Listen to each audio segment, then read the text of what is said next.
पाकिस्तान के खिलाफ टी20 world cup 2024 के महामुकाबले में आया रोहित शर्मा और संजू सैमसन का तूफान, ऐसे हराया पाकिस्तान की टीम को टीम इंडिया ने। नमस्कार दोस्तों, स्वागत है आपका एक बार फिर हमारे चैनल में। दोस्तों, भारत और पाकिस्तान के बीच टी20 वर्ल्ड कप 2024 का एक बेहद ही शानदार वॉर्म मुकाबला खेला गया, जिसमें टीम इंडिया की तरफ से रोहित शर्मा और संजू सैमसन ने ताबड़तोड़ बल्लेबाजी करते हुए टीम इंडिया को इस मुकाबले में शानदार जीत दिला दी। तो दोस्तों, हम आपको इस मुकाबले का पूरा हाईलाइट इस वीडियो में बताएंगे। लेकिन दोस्तों, उससे पहले आप भी टीम इंडिया के बल्लेबाजों के शानदार परफॉर्मेंस को देखकर खुश है तो इस वीडियो को एक लाइक करना बिल्कुल भी ना भूलें। और साथ ही दोस्तों, आप हमें कमेंट बॉक्स में जरूर बताएं कि आप रोहित शर्मा और संजू सैमसन की इस बल्लेबाजी को 100 में से कितने अंक देंगे। साथ ही दोस्तों, आप चैनल पर नए हैं तो चैनल को सब्सक्राइब करके बेल आइकन जरूर दबा लें। तो चलिए दोस्तों, जानते हैं इस बहुत ही शानदार मुकाबले का पूरा हाईलाइट कि किस प्रकार से टीम इंडिया के इन दो बल्लेबाजों ने शानदार बल्लेबाजी करते हुए टीम को जीत दिलाई। तो दोस्तों, हम सबसे पहले बात करें इस मुकाबले के टॉस की। दोस्तों, सिक्का उजाला रोहित शर्मा ने और गिरा भी रोहित के ही पक्ष में। उन्होंने टॉस जीतकर इस मुकाबले में पहले गेंदबाजी का फैसला किया। तो दोस्तों, इस मुकाबले में पाकिस्तान की टीम की तरफ से पारी की शुरुआत करने बाबर आजम और मोहम्मद रिजवान उतरे। दोनों बल्लेबाजों से शानदार शुरुआत की उम्मीद टीम को थी और पहले ओवर में ही मोहम्मद रिजवान ने दूसरी ही गेंद पर शानदार चौके के साथ टीम के लिए शानदार आगाज कर दिया। तो वहीं पर दोस्तों, इसके बाद उनकी शानदार बल्लेबाजी जारी रही और एक और शानदार शॉट उनके बल्ले से देखने को मिला, जब उन्होंने गेंद को एक बार फिर से कवर की तरफ चौके के लिए बाउंड्री लाइन के पार भेजा। तो इसके बाद बाबर आजम ने भी एक बेहतरीन कवर ड्राइव खेला और गेंद को इन्होंने भी चौके के लिए बाउंड्री लाइन के पार भेजा। दोनों बल्लेबाजों की शानदार बल्लेबाजी के चलते 3 ओवर में पाकिस्तान की टीम ने 27 रन बना लिए।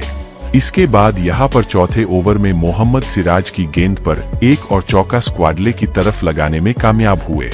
मोहम्मद रिजवान तो वहीं पर 4 ओवर में टीम का स्कोर 36 रनों तक पहुंचा, लेकिन तभी 5वां ओवर डालने आए हार्दिक पांड्या ने टीम इंडिया को पहली सफलता दिला दी और बाबर आजम को उन्होंने बोल्ड करके पवेलियन भेज दिया। बाबर आजम इस मुकाबले में सिर्फ 14 रनों की पारी खेलकर पवेलियन लौटे और टीम इंडिया को पहली सफलता हार्दिक ने दिला दी। तो वहीं पर इसके बाद दोस्तों, पिच पर उतरे नए बल्लेबाज जमान ने आते ही ताबड़तोड़ बल्लेबाजी की और छठे ओवर में उनके बल्ले से तीसरी गेंद पर कुलदीप यादव की गेंद को उन्होंने भी लाइन के पार भेजा। तो वहीं पर इसी ओवर में उन्होंने शानदार परफॉर्मेंस जारी रखा और इसी ओवर की चौथी गेंद पर भी एक बार फिर से उन्होंने उसी प्रकार का शॉट खेला, या यूं कहें कि कॉपी पेस्ट शॉट खेला और एक और गेंद को बाउंड्री लाइन के पार के लिए भेज दिया और इस ओवर में 2 जड़े। तो इसके बाद 8वें ओवर में भी उनके बल्ले से एक और शानदार लॉन्ग शॉट के ऊपर से देखने को मिला, जहां पर उन्होंने शानदार तरीके से गेंद को बैक फुट से ही लॉन्ग ऑफ के ऊपर से के लिए बाउंड्री लाइन के बाहर भेजा। तो इसके बाद इस 9वें ओवर में भी उन्होंने एक और शॉट खेलते हुए गेंद को चौके के लिए बाउंड्री लाइन के पार भेजा, लेकिन इसी ओवर की चौथी गेंद पर वह एक और बड़ा शॉट खेलना चाहते थे, लेकिन यहां पर अक्षर पटेल ने टीम इंडिया को दूसरी सफलता दिला दी। सूर्य कुमार यादव ने शानदार कैच पकड़ा और रियन को भेज दिया यहां पर फकर जवान को। तो वहीं पर इसके बाद 10वें ओवर में दोस्तों, यहां पर शानदार गेंदबाजी करते हुए अर्शदीप सिंह ने पवेलियन भेज दिया। यहां पर इस टीम के सबसे बेहतरीन बल्लेबाज, या फिर यूं कहे तो मोहम्मद रिजवान गेंद को छोड़ना चाहते थे, लेकिन उनके बल्ले का किनारा लेकर गेंद सीधे पंत के हाथों में चली गई और भारतीय टीम को बड़ी सफलता दिला दी। अर्शदीप सिंह ने इस विकेट के साथ ही टीम इंडिया ऐसा लग रहा था कि इस मुकाबले में अब वापसी कर, क्योंकि इस टीम का स्कोर 10 की समाप्ति के बाद 82 रनों तक पहुंचा था। लेकिन दोस्तों, इसके बाद यहां पर पिच पर उतरे 2 खतरनाक बल्लेबाजों ने मुकाबले को पलट कर रख दिया। इफ्तिकार अहमद ने शानदार बल्लेबाजी करते हुए 11वें ओवर की पहली ही गेंद पर लॉन्ग ऑफ के ऊपर से गेंद को के लिए स्टैंड में फेंक दिया। तो वहीं पर उसके बाद शादाब खान के साथ मिलकर उन्होंने शानदार तरीके टीम के स्कोर को आगे बढ़ाया। तो वहीं 12वें ओवर में एक शानदार चौका यहां पर शादाब खान के बल्ले से भी देखने को मिला। तो इसके बाद 14 ओवर में गेंद को स्टेडियम के ऊपर से के लिए लाइन के पार भेजने में कामयाब हुए। इफ्तिकार अहमद और रविंद्र जडेजा की गेंद पर उन्होंने शानदार छक्का जड़ा तो इसके बाद दोस्तों कट के जरिए एक और चौका यहां पर इफ्तिकार के ही बल्ले से देखने को मिला। अब दोनों बल्लेबाजों के बीच शानदार 50 रनों की पार्टनरशिप मात्र थी पर ही पूरी हो चुकी थी और इन दोनों बल्लेबाजों की ताबड़तोड़ बल्लेबाजी के चलते टीम का स्कोर भी तेजी से आगे बढ़ा। तो वहीं पर 17वें ओवर डालने आए जसप्रीत बुमराह के ओवर की गेंद पर भी एक शानदार लगाने में कामयाब हुए इफ्तिकार। तो वहीं पर दोस्तों 18वें ओवर की पहली गेंद पर एक शानदार चौका मिड विकेट की तरफ जड़ दिया। शानदार बल्लेबाजी करते हुए शादाब खान ने भी अब दोनों बल्लेबाजों के बीच हुई इस साझेदारी ने मुकाबले को पूरी तरीके से पलट दिया। तो वहीं पर दोस्तों इस मुकाबले के आखिरी ओवर में भी दो शानदार चौके यहां पर शादाब खान के बल्ले से देखने को मिले जिसके चलते यहां पर भारतीय टीम के सामने 185 रनों का शानदार स्कोर खड़ा करने में कामयाब हुई। पाकिस्तान की टीम इन दोनों बल्लेबाजों के बीच हुई शानदार शतकीय साझेदारी ने इस मुकाबले को पूरी तरीके से पलट दिया और दोनों बल्लेबाजों के शानदार अर्धशतक देखने को मिले। तो वहीं पर दोस्तों इस लक्ष्य को डिफेंड करने उतरी पाकिस्तान की टीम, तो वहीं पर इस लक्ष्य को चेज करने उतरी टीम इंडिया की तरफ से पिच पर उतरे विराट कोहली और रोहित शर्मा। दोनों बल्लेबाजों से एक बार फिर टीम इंडिया को बेहद ही शानदार शुरुआत की उम्मीद थी और हुआ भी कुछ ऐसा ही। यहां पर गेंदबाजी करने आए शहीद फरीदी की पहली गेंद पर शानदार शॉट के जरिए गेंद को चौके के लिए बाउंड्री लाइन के पार भेजा। रोहित शर्मा ने उन्होंने शानदार शुरुआत कर दी। तो वहीं पर ओवर की चौथी गेंद का सामना कर रहे विराट कोहली ने भी एक शानदार शॉट खेला और गेंद को एक्स्ट्रा कवर के ऊपर से चौके के लिए बाउंड्री लाइन के पार फेंक दिया और पहले ओवर में 9 रन बनाकर दोनों बल्लेबाजों ने टीम इंडिया को शानदार शुरुआत दे दी। लेकिन इसके बाद दोस्तों दूसरा ओवर डालने आए हर इस रोप की गेंद पर बड़ा शॉट खेलना चाहते थे विराट, लेकिन गेंद उनके बल्ले का बाहरी किनारा लेकर सीधे विकेटकीपर के दस्तानों में चली गई और पाकिस्तान की टीम को पहले सफलता मिली गई। एक बार फिर विराट कोहली यहां पर निरस करके पवेलियन लौटे। विराट कोहली इस मुकाबले में सिर्फ 4 ही रन बनाकर पवेलियन लौटे क्योंकि उनके बल्ले से एक ही शानदार चौका देखने को मिला। जैसी उम्मीद थी वैसी शुरुआत तो टीम इंडिया को नहीं मिल पाई। वहीं पर इसके बाद दोस्तों टीम इंडिया की तरफ से पिच पर उतरे नंबर 3 पर संजू सैमसन ने आते ही शानदार तरीके से एक बेहतरीन स्ट्रेट शॉट खेला और 1 बाउंस को चौके के लिए उन्होंने बाउंड्री लाइन के पार भेजकर अपनी पारी का शानदार आगाज किया।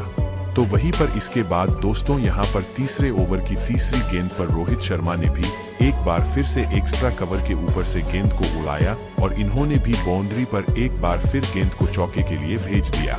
तो इसी ओवर की आखिरी गेंद पर भी उन्होंने एक और शानदार शॉट खेला और इस बार बैक कवर्ड पॉइंट की तरफ गेंद को चौके के लिए वो बंडी लाइन के पार भेजने में कामयाब हुए और भारतीय टीम का स्कोर 3 ओवर की समाप्ति तक 30 रनों तक पहुंचा दिया।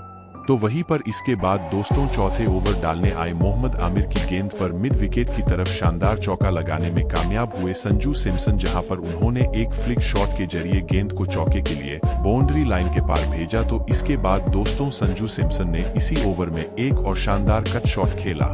वहीं पर भारतीय टीम ने पावर प्ले में शानदार परफॉर्मेंस करते हुए टीम के स्कोर को 60 रनों तक पहुंचा दिया, यानी कि शानदार शुरुआत अब टीम इंडिया की हो चुकी थी एक विकेट के बाद भी। वहीं पर दोस्तों अब बाबर आजम के लिए रोहित शर्मा और संजू सैमसन का विकेट एक चुनौती हो चुकी थी। तो उन्होंने गेंद थमाई 7वें ओवर में हारिस रोप को, लेकिन दोस्तों पहली गेंद उन्होंने शॉट डाली जिस पर रोहित शर्मा ने बड़ा शॉट खेलते हुए गेंद को स्क्वाड लेग के ऊपर से 6 रनों के लिए बंडी लाइन के पार भेज दिया। तो वहीं पर इसी ओवर की अगली ही गेंद पर उन्होंने एक बार फिर से कमाल का शॉट खेला और एक बार फिर से उन्होंने गेंद को स्क्वाड के ऊपर के लिए बड़ी लाइन के पार भेजकर बैक दो शॉट जड़कर मुकाबले में टीम इंडिया को मजबूत कर दिया। तो वहीं पर इसके बाद दोस्तों 8वें ओवर में संजू सैमसन के बल्ले से भी कट शॉट के जरिए एक शानदार चौका देखने को मिला। तो वहीं पर इसके बाद 9वें ओवर में गेंदबाजी को यहां पर अटैक मिला। बाबर आजम की पहली ही गेंद पर रोहित शर्मा ने शानदार शॉट खेलते हुए गेंद को लॉन्ग ऑफ के ऊपर से बाउंड्री चौके के लिए एक बार फिर से बाउंड्री लाइन के पार भेजा। तो वहीं पर दोस्तों शादाब खान के ओवर की चौथी गेंद पर एक बार फिर से स्वीप शॉट खेलते हुए स्क्वाड की तरफ गेंद को चौके के लिए बाउंड्री लाइन के पार भेजा। इसके बाद 10वां ओवर एक बार फिर से इफ्तिकार अहमद को सौंपा। तो इस ओवर की पहली गेंद पर संजू सैमसन ने सामने की तरफ शानदार शॉट खेला और गेंद को चौके के लिए बाउंड्री लाइन के पार भेज दिया। तो इसी ओवर की दूसरी गेंद पर भी उन्होंने एक बार फिर से गेंद को चौके के लिए बाउंड्री लाइन के पार कर बैक टू बैक 2 चौके जड़े। जबकि दोस्तों ओवर की आखिरी गेंद पर तो संजू सैमसन ने शानदार तरीके से रिवर्स स्विप शॉट खेला और गेंद को इस बार स्टैंड में के लिए भेज कर दिया। यह संजू सैमसन के बल्ले से निकला हुआ एक और शानदार शॉट अब भारतीय टीम का स्कोर 10 ओवर की समाप्ति तक ही 110 रनों तक पहुंच गया था।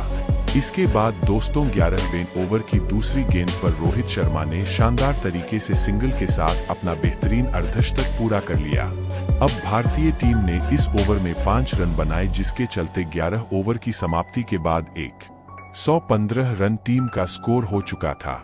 यानी कि अब मुकाबला जीतने के लिए भारतीय टीम को 70 रनों की जरूरत थी बचे हुए 9 ओवर में। इसके बाद 12वां ओवर डालने बाबर की पहली गेंद पर घुटना टेकर गेंद को सीधे बाउंड्री लाइन के पार भेजा दिया संजू सैमसन ने, और इस शानदार के साथ ही उन्होंने दमदार बल्लेबाजी करते हुए अपना अर्धशतक भी पूरा कर लिया और भारतीय टीम के लिए महत्वपूर्ण पारी एक बार फिर खेल डाली।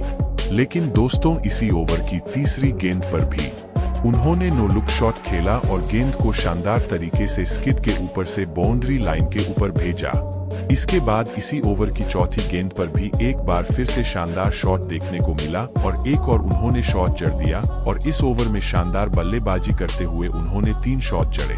तो इसके बाद दोस्तों स्पिन गेंदबाजी एक बार फिर अटैक पर आए बाबर खान, तो यहाँ पर 14वें ओवर में उनकी बल्लेबाजी पर भी सिंगल है, एक और शानदार शॉट के ऊपर से जड़ दिया संजू सैमसन। अब तो पूरी तरीके से मुकाबला टीम इंडिया की पक्ष में आ चुका था, क्योंकि अब भारतीय टीम ने मात्र 14 और समाप्ति तक ही टीम के स्कोर को 150 रनों तक पहुंचा दिया।